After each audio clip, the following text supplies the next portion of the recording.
அமெரிக்காவினுடைய கப்பல்கள் மேலே அவங்க தாக்குதல் நடத்துவாங்க. அந்த தாக்குதலை தடுக்கிறதுக்காக இரண்டாம் கட்டமாக அமெரிக்காவுக்கு நிறைய இராணுவ பேஸுகள் அரபு நாடுகள் முழுவதும் இருக்கின்றன. அமெரிக்கா ஈரான் மீது தாக்குதல் நடத்தினால் ஈரான் எங்கெல்லாம் பதிலடி தாக்குதல்களை நடத்துவார்கள் என்பதை இந்த வீடியோவில் நம்ம தெரிஞ்சு கொள்ள இருக்கிறோம். ஏன்னா இந்த உதை போர்ட்டில் தான் நிறைய இராணுவ தளவாடங்களை அமெரிக்கா குவிச்சு வச்சிருக்கிறாங்க. அதே போன்று அமெரிக்காவினுடைய 10,000 சோல்ஜர்ஸ் இங்கு தான் இருக்கிறார்கள்.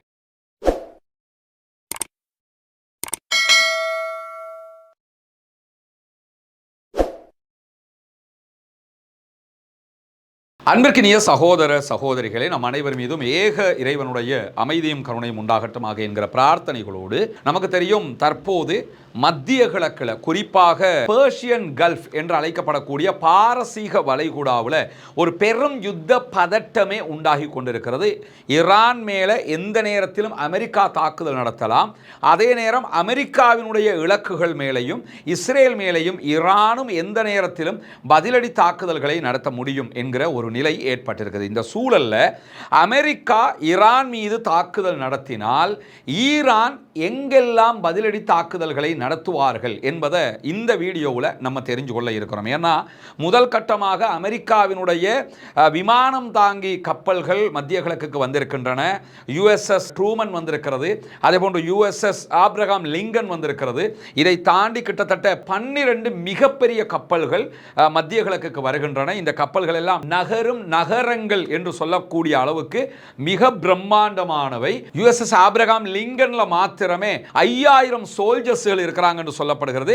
அதில் பெரும்பாலானவர்கள் விமானிகளாக இருக்கிறார்கள். விமான தாக்குதல்களை நடத்தக்கூடிய ட்ரைனிங் பெற்றவர்களாக இருக்கிறார்கள். இப்படியான ஒரு பதட்டமான சூழல்ல ஈரான் மேல அமெரிக்கா தாக்குதல்களை நடத்தினால் ஈரான் பதிலடியாக அமெரிக்காவினுடைய ஆதரவு பெற்ற தளங்கள் மீது தாக்குதல் நடத்தும். ஒன்று, அமெரிக்காவினுடைய கப்பல்கள் மேல அவங்க தாக்குதல் நடத்துவாங்க. அந்த தாக்குதலை தடுக்கிறதுக்காக இரண்டாம் கட்டமாக அமெரிக்காவுக்கு நிறைய இராணுவ பேஸுகள் அரபு நாடுகள் முழுவதும் இருக்கின்றன.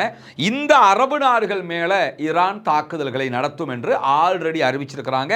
எங்களுடைய ஏவுகணைகள் உங்கள் பக்கம் திருப்பி வைக்கப்பட்டிருக்கிறது என்றும் ஈரான் வெளிப்படையாகவே சொல்லி இருக்கிறது. அது எந்தெந்த பகுதிகள் மேல தாக்குதல் நடத்தப்படலாம் என்பதை இந்த வரைபடம் நமக்கு காட்டுவதை நீங்க கவனிக்க முடியும். குறிப்பாக இங்க நம்ம பார்க்கிற இந்த வரைபடம், இந்த ஏரியா முழுவதுமே சவுதி அரேபியா உள்ளிட்ட அரபு நாடுகளுடைய பட்டியல் தான் இந்த ஏரியா முழுவதுமே இருக்கிறது. இங்க வரைக்கும் பார்த்தீங்கன்னு சொன்னா சவுதி அரேபியாவில் மாத்திரம் அமெரிக்காவினுடைய 2 பாதுகாப்பு நிலைகள் இருக்கிறது. இந்த இடத்துல ஒரு பேஸ் இருக்குது, அதே போன்று இங்க ஒரு பேஸ் இருக்குது. இந்த இடத்தை பொறுத்தவரையில் யமனுக்கு ரொம்ப நெருக்கமாக இருக்கக்கூடிய பகுதி அது. அதே போன்று ஜோர்தான் எல்லையில் சவுதி அரேபியாவினுடைய இன்னொரு பகுதியிலையும் ஒரு இராணுவ பேஸை அமெரிக்கா வச்சுக்கிட்டு இருக்கிறாங்க. எனவே இங்க ஈரான் மேல அமெரிக்கா தாக்குதல் நடத்துமாக இருந்தால் ஈரான் இங்கிருந்து இந்த தளத்தின் மீதும் இந்த தளத்தின் மீதும் தாக்குதல் நடத்தக்கூடும் என்பதை சவுதி அரேபியாவினுடைய 2 இலக்குகளை ஈரான் நிர்ணயித்திருக்கிறது. அதே போன்று ஈரான் ரொம்ப முதன்மையாக எங்க தாக்குவாங்கன்னு பார்த்தீங்கன்னு சொன்னா கத்தர்ல இருக்கக்கூடிய இந்த உதை போர்ட் மேல தான் தாக்குதல் நடத்துவாங்க. இங்க இருந்து அவங்க எதுக்காக அதில் தாக்குதல் நடத்துவாங்கன்னா இந்த உதை போர்ட்ல தான் நிறைய இராணுவ தளவாடங்களை அமெரிக்கா குவிச்சு வச்சிருக்கிறாங்க. அதே போன்று அமெரிக்காவினுடைய 10,000 சோல்ஜர்ஸ் இங்கு தான் இருக்கிறார்கள். மொத்தமான அரபு நாடுகள் முழுவதும் கிட்டத்தட்ட 90,000 1 லட்சத்துக்கு நெருக்கமான இராணுவ வீரர்களை அமெரிக்கா வச்சிருக்கிறாங்க. இராணுவ தளவாடங்களை வச்சிருக்கிறாங்க. அந்த அடிப்படையில் முதலாவது அவங்க கத்தர் மேல அட்டாக் பண்ணுவாங்க.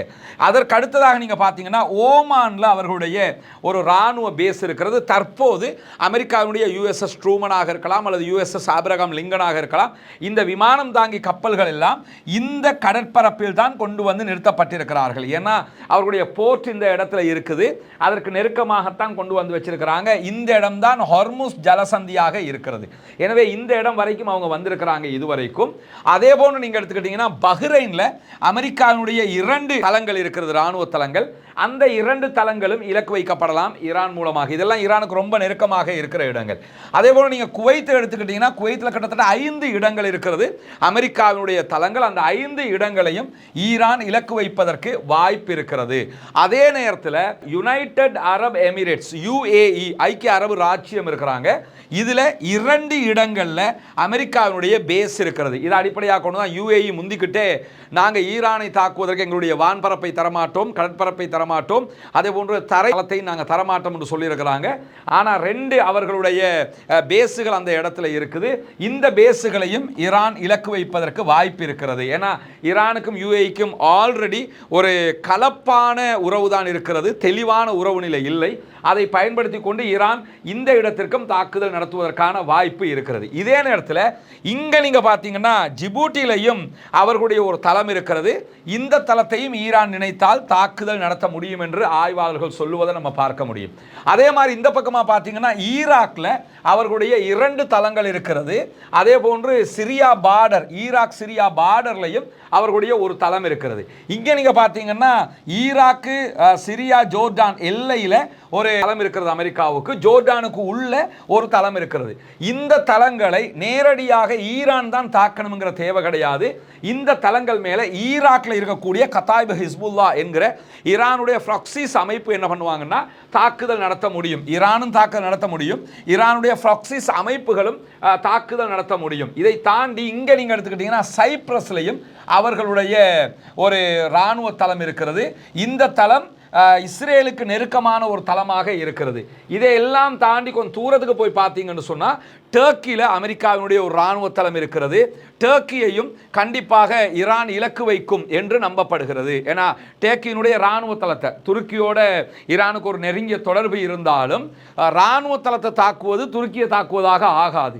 ஏன்னா அது அமெரிக்காவை தாக்குவதாகத்தான் ஆகும் என்கிற அடிப்படையில் துருக்கியினுடைய இராணுவ தளத்தையும் தேவைப்பட்டால் ஈரான் இலக்கு வைக்கும் என்றெல்லாம் சொல்லப்படுகிறது. இப்படி ஈரானுடைய இலக்குகளாக இருக்கக்கூடிய பகுதிகளாக இந்த பகுதிகள் தான் இருக்கிறது.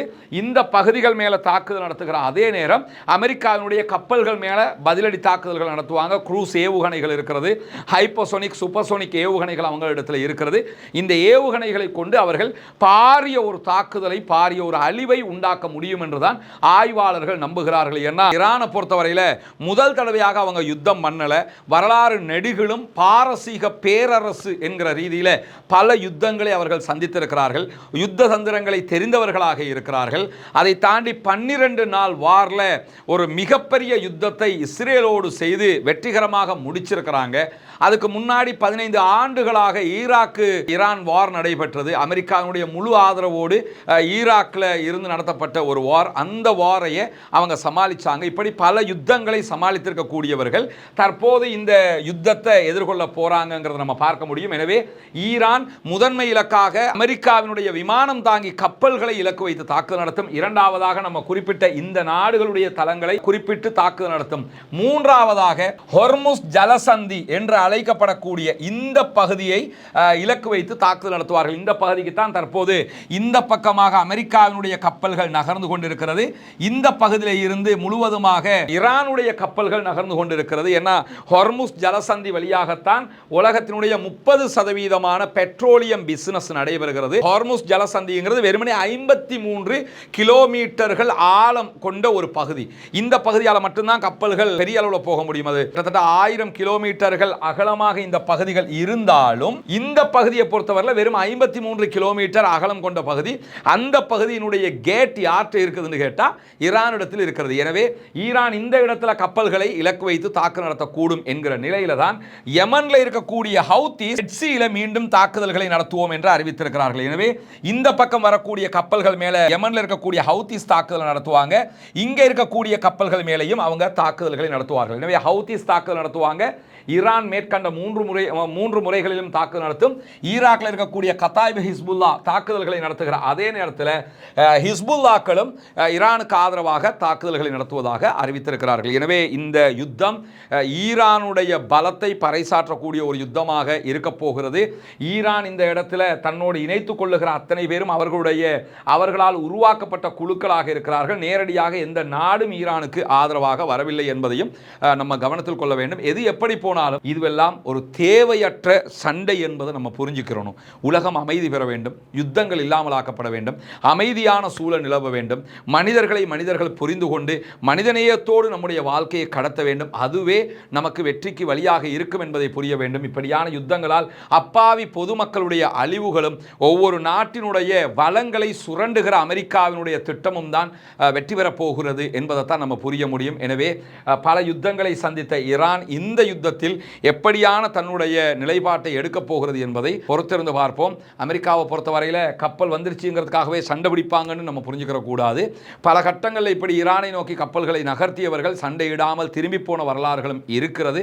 எனவே இந்த யுத்தம் அப்படியும் போய் முடியலாம். பொறுத்திருந்து பார்ப்போம் என்னவெல்லாம் நடக்கிறது என்பதை. வாஹர் தஅவானா அனில் ஹம்துலில்லாஹி ரப்பில் ஆலமீன்.